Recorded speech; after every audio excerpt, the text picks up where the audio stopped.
ya wawasan kebangsaan, bahkan nanti dalam konteks keberagamaan. Jadi kan masalah pluralisme agama itu bersumber dari konflik sosial, politik, dan keagamaan yang terjadi di Eropa. Ya, di awal abad ke-17 ya, dari akhir 16 ke awal abad ke-17. Nah, di mana saat itu ada institusi keagamaan yang demikian dominan. Ya, menentukan kebenaran mutlak dalam setiap hajat kehidupan masyarakat Eropa pada saat itu. Bahkan masuk dalam konteks pengetahuan. Artinya kalau bertentangan dengan institusi keagamaan ini, itu salah. Kalau bahasa kita sekarang bid'ah gitu. Dan itu bisa dihukumi sampai inkuisisi, sampai dieksekusi. Sampai dibunuh gitu ya. Untuk penghilangan nyawa. Ada yang tertekan seperti konsepnya Kopernikus misalnya. Yang dengan dia bahwa paham heliosentris, bahwa pusat dari semua di tata surya ini gitu kan, itu adalah matahari. Kemudian pada saat itu diyakini adalah bumi dengan geosentris itu pada saat itu. Ada kan tertekan tuh secara psikologi sampai meninggalnya dan melahirkan murid-murid atau pemikir-pemikir setelahnya. Dan dahsyatnya apa? Ketika diikuti, maka keluar dekret nih. Ya, ini nggak benar, harus ikut institusi ini. Maka muncul yang tertekan seperti Galileo Galilei, Johannes Kepler, dan puncaknya Giordano Bruno. Ya, yang dieksekusi itu pada bulan Februari tahun 1600, dibakar hidup-hidup itu. Karena meneruskan pemikirannya Kopernikus. Ya, bahkan nanti karyanya di tahun 1603 itu dimasukkan kepada indeks karya yang terlarang. Dari situlah kemudian muncul gerakan-gerakan di kalangan pemikir-pemikir di masa Enlightenment namanya, masa pencerahan di Eropa. Ya, khususnya di awal abad ke-18.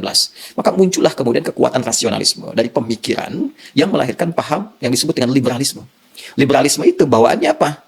Kebebasan, ya, kemudian ditampilkan toleransi, bagus-bagus dia kalimatnya, kebebasan, toleransi, dan persamaan. Apa yang kemudian dikembangkan persamaan itu dalam konteks keagamaan, persamaan dalam keyakinan beragama. Jadi sebetulnya persoalan pluralisme agama ini awalnya dalam masalah sosiopolitik, ya, dengan persoalan kalau istilah kerennya koeksistensi berkehidupan.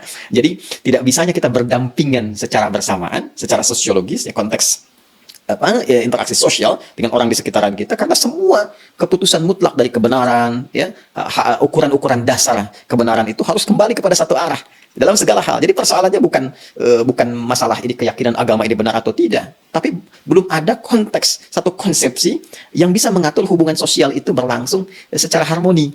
Maka muncullah paham liberalisme tadi, yang diantara turunannya anak pikirnya itu pluralisme. Lantas dia berkembang, meluas, kan, dan sebagainya, sampai kemudian di awal abad ke-20, tahun 1912 tepatnya, lahir seorang bernama John Hick. Ya, John Hick itu seorang teolog, filosof, juga agamawan, yang dia mengembangkan kembali, ya, pola pluralisme agama ini, yang tadi yang menjadi kegelisahan dan masalah di Eropa, dikembangkan, dia ekspor keluar. Dia ekspor ke tempat-tempat yang tidak punya masalah yang sama dengan Eropa saat itu. Ya, apa persoalannya? Buktinya di Islam damai-damai aja, nggak ada masalah.